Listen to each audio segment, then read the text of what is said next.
The first time I realized I was nothing more than a prop in Christina's carefully curated life was at her cousin's engagement party.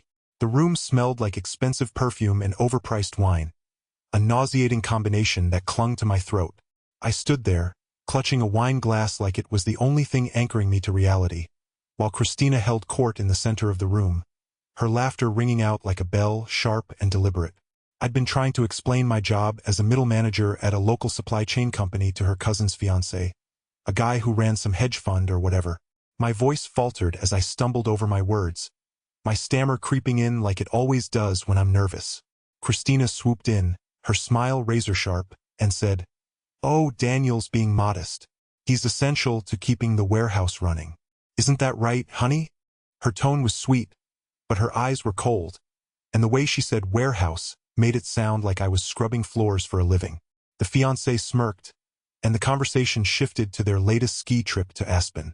I stood there, my face burning, holding that stupid wine glass so tightly I thought it might shatter. Christina didn't even glance back at me. She was already laughing again, her voice carrying over the hum of the party like she was the star of some goddamn reality show. I wandered off to the kitchen, where a family photo hung on the wall. It was one of those professional shots, all of us smiling like we were auditioning for a toothpaste commercial. My son, Jack, looked uncomfortable in his button-up shirt, and I remember thinking how much he hated those stiff family photos. Christina had insisted on it, of course. "We need to show people we're a happy family," she'd said, like happiness was something you could stage. I stared at that photo for a long time, the wine glass still clenched in my hand. My stamp collection was back home, sitting in its leather-bound album on my desk. I thought about how each stamp told a story, a tiny piece of history frozen in time. My life felt like the opposite of that, a story unraveling in real time, with no way to stop it. The sound of Christina's laughter cut through my thoughts again. She was telling some story about a charity gala she'd attended, her voice dripping with faux humility. I could see her through the doorway, her hand resting on some guy's arm, her smile too wide, too bright. It hit me then, like a punch to the gut. I wasn't her husband. I was her accessory, something she could trot out when it suited her and stash away when it didn't. I set the wine glass down on the counter and walked out of the kitchen, my hands trembling. The party swirled around me, a blur of designer dresses and polished shoes, but I felt like I was underwater, everything muffled and distant. Christina didn't even notice me leave. She was too busy being the center of attention, her laughter chasing me out the door like a ghost I couldn't shake. That night, as I lay in bed staring at the ceiling, I realized something had shifted. The ground hadn't just crumbled beneath me, it had vanished entirely, and I was falling. The house was too quiet after the gathering, the kind of silence that presses against your ears like a weight. I sat at the kitchen table, staring at the cold dregs of coffee in my mug, the faint ring of brown staining the porcelain like a bruise. My head throbbed from the wine I'd forced down to get through the evening, but the ache in my chest was worse. Christina had already gone upstairs, her laughter still echoing in my mind. That sharp, mocking sound she'd made when I'd fumbled over my words in front of her friends. I'd felt like a child, small and foolish, while she stood there in her designer dress, her smile cutting deeper than any knife. I didn't hear him at first. My son, Jake, was standing in the doorway, clutching his baseball glove like it was the only thing holding him together. His face was pale, his eyes red-rimmed and swollen, and for a moment, I thought he'd been crying over some stupid teenage heartbreak. But then he spoke, his voice trembling, and the world tilted. "Dad," he started, his words catching in his throat. He looked down at the glove in his hands, his fingers tightening around the worn leather. I heard Mom talking last night, on the phone. She thought I was asleep, but I wasn't. I couldn't sleep. My chest tightened, the air suddenly too thick to breathe. "What do you mean, Jake?" I asked, though a part of me already knew. I didn't want to know, but I couldn't stop him now. He hesitated, his jaw working like he was trying to chew through the words. "She was talking to someone, a man," she said. He swallowed hard, his voice breaking. "She said she couldn't wait to see him again, that she missed how he made her feel. And then she laughed, Dad. She laughed like it was some kind of joke." The room spun, the walls closing in around me. I gripped the edge of the table, my knuckles white, but I didn't trust myself to stand. My mind raced, pieces of the past few months clicking into place like a puzzle I'd been too blind to see. The late-night meetings, the sudden trips to the city, the way she'd started dressing differently, wearing perfume she'd never bothered with before. It all made sense now, and the truth was a punch to the gut. Jake was crying now, silent tears streaming down his face as he clutched his glove tighter. "I didn't want to tell you," he whispered, his voice breaking. "I didn't want to hurt you, but I couldn't keep it to myself anymore. I'm sorry, Dad. I'm so sorry." I reached for him, pulling him into a hug, his head resting against my chest. He smelled like sweat and dirt, like the boy he still was, and it killed me that he had to carry this burden.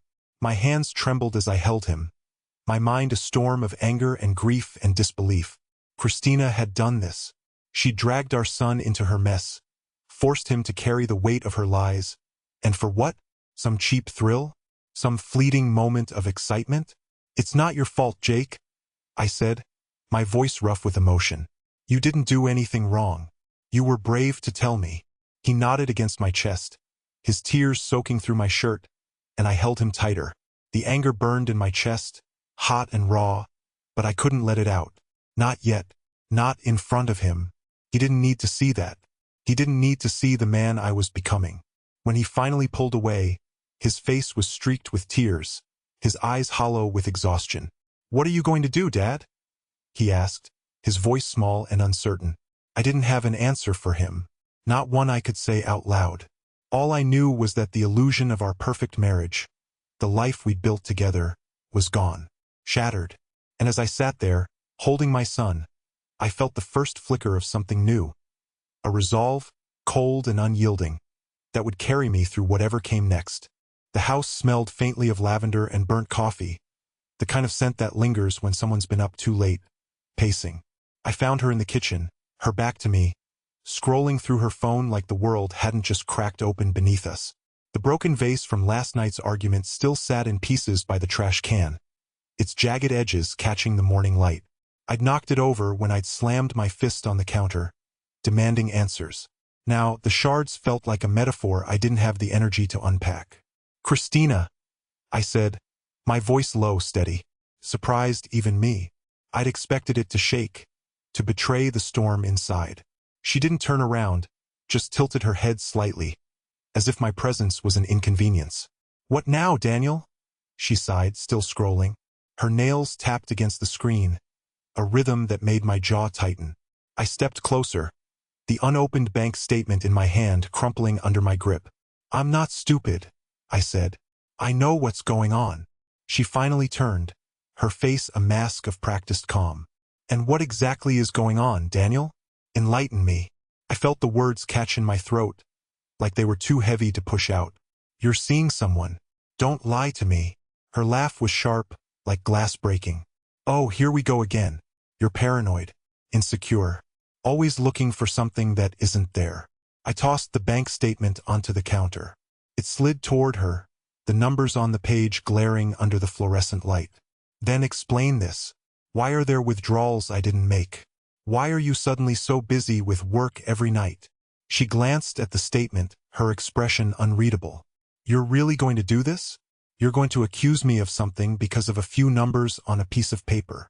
"It's not just the numbers," I said, my voice rising despite myself. "It's the late nights, the phone calls you take in the other room, the way you've been distant. Don't pretend this is all in my head." She leaned back against the counter, crossing her arms. "You want to know the truth, Daniel? Fine. You've been distant too. You're always in your little stamp world, buried in those albums like they're more important than me. Maybe I just needed someone to talk to." I stared at her, my chest tightening. The lipstick-stained napkin on the counter caught my eye, a smear of crimson that felt like a punch to the gut. "So what? You found someone to talk to? Is that what we're calling it now?" Her eyes narrowed, and for a moment, I thought I saw a flicker of guilt. But it was gone as quickly as it came, replaced by that cold, detached expression I'd come to hate. "You're impossible," she said, pushing past me.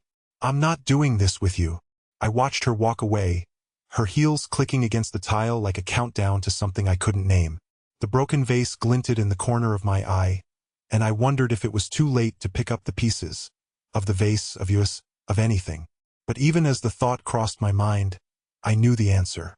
Some things, once shattered, can't be put back together. And maybe, just maybe, I didn't want to try anymore. The moonlight sliced through the blinds, casting long, jagged shadows across the bedroom wall. It was 2:37 a.m., and sleep was a stranger I hadn't seen in weeks. Christina's side of the bed was cold, untouched. She was working late again, though I knew better. The silence in the house was suffocating, broken only by the occasional creak of the floorboards. A sound that used to mean comfort but now felt like an accusation. I sat at the small desk in the corner of the room, my stamp album open in front of me. The pages were filled with tiny pieces of history, each one a story frozen in time. A 1930s airmail stamp from France, the edges slightly worn but still vibrant. A rare 19th century British penny black, its ink faded but its significance intact. These stamps had survived wars, revolutions, and the passage of time. They told stories of love letters sent across oceans, of soldiers writing home, of families staying connected. And here I was, a man sitting in the dark, feeling more disconnected than ever. My fingers traced the edges of a 1940s stamp from Italy, its design intricate and delicate. It was one of my favorites, a small masterpiece. But tonight, it felt like a mirror. Something so small, so meticulously crafted, yet carrying the weight of an entire world. Just like me, trying to hold everything together, pretending everything was fine while the cracks spread wider every day. The empty wallet on the desk caught my eye. I'd opened it earlier, looking for a receipt, and found it barren except for a single crumpled dollar bill. Funny how something so mundane could feel like a punch to the gut. I'd been noticing the money disappearing for months now. Small amounts at first, then larger sums. Christina always had an excuse. A charity donation, a gift for a friend, a work expense. But the excuses didn't add up. Not when I found the bank statements tucked in the back of her desk drawer, the numbers screaming at me in black and white. I flipped through the stamp album again, pausing on a page filled with stamps from the 1920s. They were bold and colorful, a stark contrast to the muted tones of my life. I thought about Christina's laugh at that family gathering, how it had cut through me like a knife. Her friends had been there, sipping expensive wine and trading stories about their latest vacations and financial wins. And then there was me, stammering through an explanation of my stamp collection, trying to make it sound like more than just a hobby. The way she'd laughed, soft, dismissive, almost pitying, still burned in my chest. The moonlight shifted, casting a pale glow over the stamps. I stared at them, trying to find some kind of answer in their tiny, perfect details. But all I saw was the emptiness, the hollowness, the way Christina had been chipping away at me, piece by piece, for years. And now, with the money disappearing and the late nights piling up, I couldn't ignore it anymore. I closed the album and leaned back in the chair, the weight of it all pressing down on me. The stamps would survive just like they always had, but I wasn't sure I would. Not if I kept letting her take everything from me. My dignity, my money, my sense of self. The sound of a car pulling into the driveway jolted me out of my thoughts. I didn't move. I just sat there, staring at the empty wallet and the stamp album, waiting for the front door to open. Waiting for the next lie, the next excuse, the next piece of me to be chipped away. But somewhere, deep down, a spark was starting to form. It was small, barely there, but it was real. And it was mine. The glow from the laptop screen burned into my eyes like a slow-burning cigarette. It was late, 1:47 a.m., according to the clock in the corner, and the house was silent except for the occasional creak of the floorboards settling. Christina had gone to bed hours ago, her wine glass left half empty on the counter, her lipstick smudged on the rim. She'd been on her phone all evening, laughing softly at texts she refused to show me. I'd stopped asking questions months ago, but tonight, something felt different. The air was thick, like the moment before a thunderstorm. I wasn't even sure what I was looking for when I opened her laptop. Maybe I just wanted to feel like I had some control, some small piece of the truth she'd been so careful to keep from me. Her password was easy to guess. Our son's birthday, and when the screen lit up, I felt a sickening twist in my gut. There it was, staring back at me, an email account I didn't recognize. No name, just a string of numbers and letters. My fingers hovered over the keyboard, trembling. The first email was innocuous enough, a confirmation for a hotel reservation. But the second one, that's when the room started to spin. It was from him, her sponsor, the guy she'd always insisted was just a professional connection. His words were casual, almost mocking, as if he knew no one would ever read them. "Can't wait to see you again," he'd written. "This time, let's make it last longer than an hour." My chest tightened, and I had to remind myself to breathe. I scrolled further, my stomach churning with every new message. They weren't even trying to hide it. Dates, times, places, all laid out in plain text. And then there were the photos. My hand shot to my mouth to stifle the sound that threatened to escape. There she was, smiling in a way I hadn't seen in years. Her arm draped around him like he was the one who mattered, the one who deserved her. My wedding ring felt heavy on my finger, a cold, metallic weight that seemed to mock me. I hadn't taken it off in over a decade, not even when I was working on the car or doing yard work. It was always there, a reminder of the vows we'd made. But now, as I stared at the screen, it felt like a shackle. I twisted it nervously, the metal digging into my skin. The last email was the one that broke me. It was from her, sent just a few days ago. "I'm ready," she'd written. "Let's do this. I'll tell him after the holidays.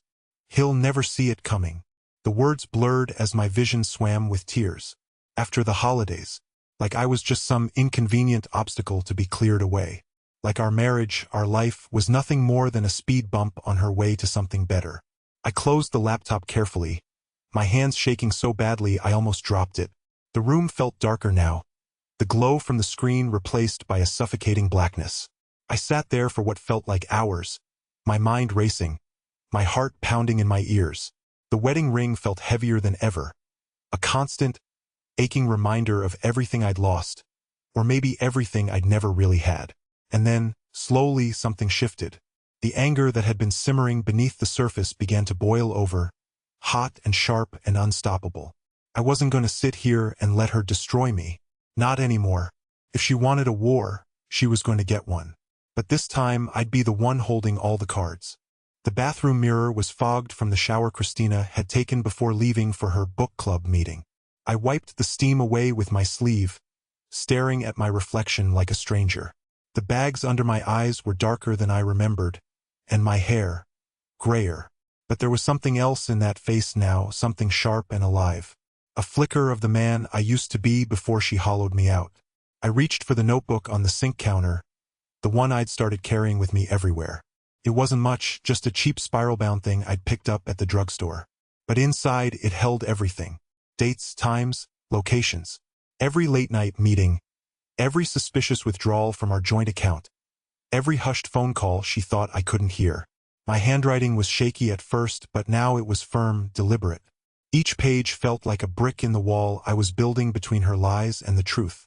The old stamp catalog sat on the edge of the bathtub, its pages yellowed and brittle. I hadn't looked at it in years. Not since Christina convinced me my hobby was childish and embarrassing. But now, flipping through it, I felt a strange sense of clarity. Stamps were tiny, fragile things, but they told stories, bigger than themselves. Wars, revolutions, love letters sent across oceans. They were proof that even the smallest details mattered. I grabbed a pen and scribbled down another note. Thursday, 9:15 p.m. Left in black dress. Returned at 1:30 a.m. Smelled like his cologne. My chest tightened as I wrote it, but I didn't stop. Couldn't. Every detail was a piece of the puzzle, and I was finally starting to see the bigger picture. Christina thought she was untouchable. She thought her charm, her connections, her carefully curated image would protect her. But I knew better now. I knew how fragile those things really were, and I was going to use that against her. I glanced at the clock. She'd be home soon, full of excuses and empty smiles. I closed the notebook and tucked it into the drawer beneath the sink, right next to my toothbrush. She'd never look there.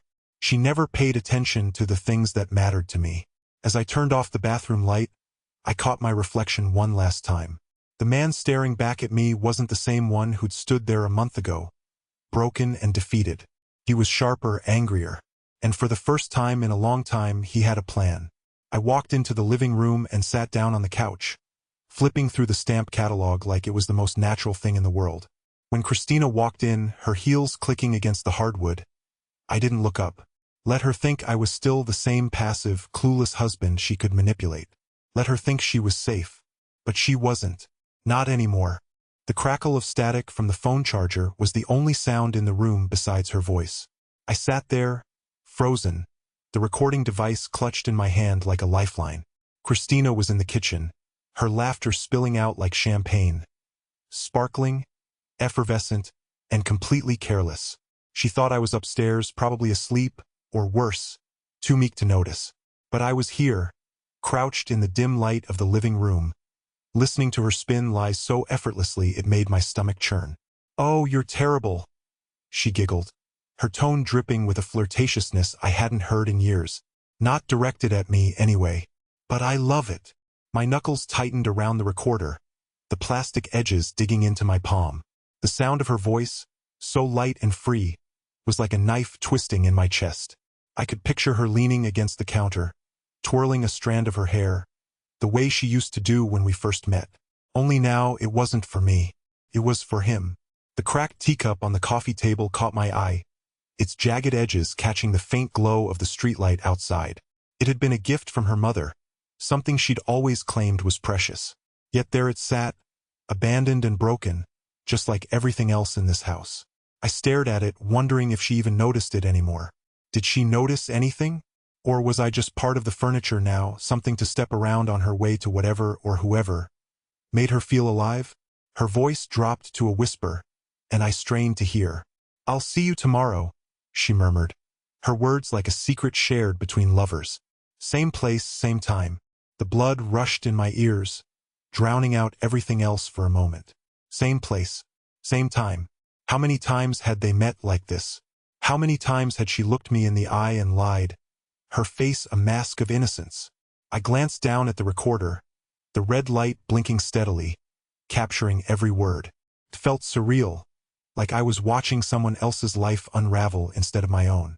I didn't move until I heard her hang up, the click of the phone like a gunshot in the quiet. My legs felt numb as I stood, the recorder still clenched in my hand. The kitchen light flicked off, and I heard her footsteps on the stairs, humming a tune I didn't recognize. She didn't even glance my way as she passed, too wrapped up in whatever fantasy she was living to see the man she'd once promised to love. I waited until I heard the bedroom door close before I exhaled, my breath shaky and uneven. The cracked teacup seemed to glare at me from the table, a silent reminder of all the things that had fallen apart. I picked it up, turning it over in my hands, feeling the sharp edges where it had shattered. It was beyond repair, just like us. But I wasn't broken. Not yet. I set the cup down and pressed play on the recorder, listening to her voice again, cold and calculating this time. Every word was another piece of the puzzle, another nail in the coffin of the life we'd built together. And as much as it hurt, as much as it made my chest ache with a raw, unrelenting anger, I knew I needed it. Every laugh, every whisper, every lie. Because when the time came, I wasn't going to be the one left empty-handed. I sat at the kitchen table, the envelope in front of me like a loaded gun. My hands were steady, but my chest felt like it was filled with static, that low hum of electricity before a storm. The evidence inside, audio recordings, screenshots of emails, financial records, wasn't just proof of Christina's betrayal. It was a map of her destruction, and I was the one holding the compass. The postage stamp I'd chosen was old, one from a collection I'd inherited from my grandfather. A 1930s airmail stamp, faded but still striking, felt fitting somehow. This wasn't just a letter. It was a message sent across time, a reckoning that had been building for years. I licked the adhesive on the envelope, the bitter taste sticking to my tongue like guilt, and pressed it shut. I didn't sleep that night.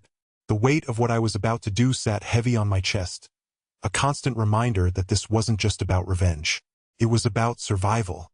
Christina had built her world on lies, a house of cards that she thought was unshakable. But I knew better. I'd seen the cracks, felt the tremors every time she came home late, her perfume faintly masking the scent of someone else's cologne. Every time she dismissed my concerns with that icy laugh, like I was too stupid to see what was right in front of me. The next morning, I drove to the post office. The sun was just starting to rise, casting long shadows across the empty parking lot. I hesitated for a moment, my fingers gripping the steering wheel. This was it. Once I dropped that envelope in the mailbox, there was no turning back. No more pretending. No more waiting for her to come clean. This was my final move, my last stand. I slid the envelope into the slot, the sound of it hitting the bottom like a gunshot. For a moment, I just stood there, staring at the red metal box like it might burst into flames. Then I walked back to my car, my hands shoved deep in my pockets to keep them from shaking. The days that followed were a blur. I watched Christina like a hawk, waiting for the first signs that the bomb had gone off. She was her usual self, polished, confident, completely unaware of the storm brewing just beyond her carefully curated horizon. But I could see the cracks starting to show. The way she checked her phone more often, the tension in her shoulders when she thought I wasn't looking. She was nervous, though she'd never admit it. Then it happened. A phone call late at night, her voice sharp and panicked. I pretended to be asleep, but I could hear every word. "What do you mean she knows?" she hissed, her tone low but frantic. How could she possibly? She cut herself off, her breath coming in short, shallow bursts. I lay there in the dark, a bitter smile tugging at the corners of my mouth. The first domino had fallen. The next morning, she left early, her face pale and drawn. I didn't ask where she was going. I didn't need to. By the time she came home, her world was already crumbling. Her sponsor had cut her off, his wife making it clear that their arrangement was over. The emails stopped. The texts stopped. Even her so-called friends started to pull away, their invitations drying up faster than a puddle in the desert. I watched it all unfold with a strange mix of satisfaction and sadness. This wasn't how I'd imagined our marriage ending. But then again, I hadn't imagined any of this. Christina had built her life on a foundation of deceit, and now it was all coming down around her. And I was just the man who'd lit the fuse. The torn invitation sat on my kitchen counter, its edges jagged where Christina had ripped it in half. It was for some charity gala, the kind of event she used to live for, where she could flaunt her designer dresses and sip champagne while gossiping with her so-called friends. Now it was just another piece of trash, crumpled and tossed aside. I didn't need to ask why she'd destroyed it. The unanswered text messages piling up on her phone told the whole story. Started slow at first. A missed lunch here, a canceled brunch there. Then the excuses became more frequent, more transparent. "Something came up," she'd mutter, her voice tight with frustration as she paced the living room, her heels clicking against the hardwood. I'd watch her from the corner of the room, pretending to flip through my stamp album while secretly savoring every moment of her unraveling. The final blow came when her sponsor cut ties. I wasn't there to see it happen, but I didn't need to be. The empty wine bottle on the counter the next morning told me everything. She'd stayed up all night, drinking and crying, her phone buzzing with notifications she refused to answer. By dawn, she was a ghost of herself, pale, hollow-eyed, and desperate. I'll admit, there was a part of me that wanted to gloat, to throw her mistakes in her face and watch her squirm. But I didn't. Instead, I poured myself a cup of coffee and sat at the kitchen table, flipping through my stamp collection while she stared at her reflection in the window, her mascara smudged and her hair a mess. "They'll come around," she said finally, her voice trembling. "They always do." I didn't respond. What was there to say?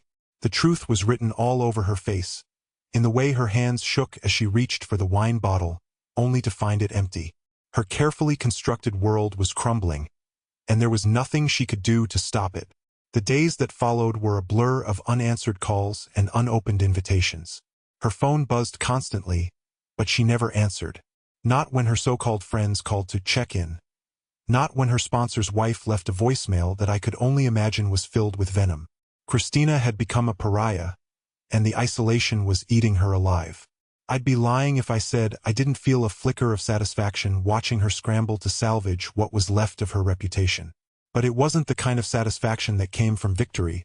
It was the kind that came from knowing I'd finally stood up for myself. For years, I'd let her belittle me, mock me, and take me for granted. Now the tables had turned, and it was her turn to feel small. Still, there was no joy in it, just a weary resignation, like the final page of a story I'd read too many times. As I sat there, Flipping through my stamp album, I couldn't help but think about how much had changed. The stamps were the same, each one a tiny piece of history, but I wasn't. For the first time in years, I felt like myself again. Christina's voice broke the silence. "Do you think they'll ever forgive me?" she asked, her voice barely above a whisper. I didn't look up. "I don't know," I said honestly, "but that's not my problem anymore." For a moment, she just stared at me, her eyes wide with something that might have been regret. Then she turned away, her shoulders slumping as she reached for the empty wine bottle again. I closed my stamp album and stood up, leaving her to her thoughts. The torn invitation was still on the counter, a reminder of everything she'd lost. But for me, it was just another piece of trash, ready to be thrown away. The sunlight streaming through the blinds cut across the dining room table like a golden blade, illuminating the faint dust motes floating in the air. My stamp album lay open in front of me, its pages heavy with history. Tiny rectangles of paper that told stories of places I'd never been and people I'd never met. My son, Ethan, sat across from me, his baseball glove resting on the edge of the table. He'd been quiet since the fallout, but today he was smiling. A real smile, not the kind he'd been forcing these past few months. "Dad," he said, picking up one of the stamps with careful fingers. "This one's from 1932. That's like ancient." I chuckled, leaning back in my chair. "Ancient, huh? Guess that makes me a fossil." He rolled his eyes, but the smile stayed. It was a small thing, but it felt like a victory. For so long, I'd been chasing something, justice, maybe, or just the feeling of being whole again. But sitting here with him, I realized I didn't need to chase anything. The quiet moments, the ones where he trusted me enough to laugh, were enough. The stamp Ethan held was a dark blue one, a vintage Liberty Bell design. It had been my father's, passed down to me when I was about Ethan's age. I'd always thought of it as a relic, something frozen in time. But now I saw it differently. It wasn't frozen. It was proof that even the smallest things could endure. "You know," I said, tracing the edge of the album with my finger, "these stamps aren't just paper, they're stories. This 1 inch," I pointed to a faded red stamp, "was used during the Great Depression. People were struggling, losing everything, but they still sent letters, still connected." Ethan tilted his head, considering. "Kind of like us, huh?" I blinked, caught off guard. "Yeah," I said after a moment. "Kind of like us." The house felt different now. The air wasn't heavy with tension anymore. Christina's absence had left a void, but it wasn't the kind that ached. It was more like the space left after pulling out a rotten tooth. Painful at first, but necessary. Her frantic phone calls had stopped, and the invitations to her socialite friends' parties no longer cluttered the mailbox. She was still out there, scrambling to rebuild the life she'd so carelessly dismantled. But I didn't care. Not anymore. What mattered was this. The sunlight on the table, the faint smell of Ethan's baseball glove, the way his eyebrows furrowed when he was concentrating. What mattered was the life we were building together, piece by piece. "Hey, Dad," Ethan said, breaking the silence.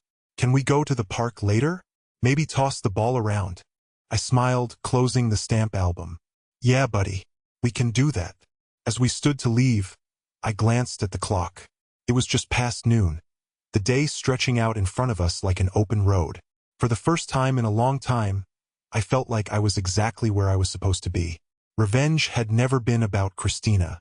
It had been about reclaiming the parts of myself she tried to erase.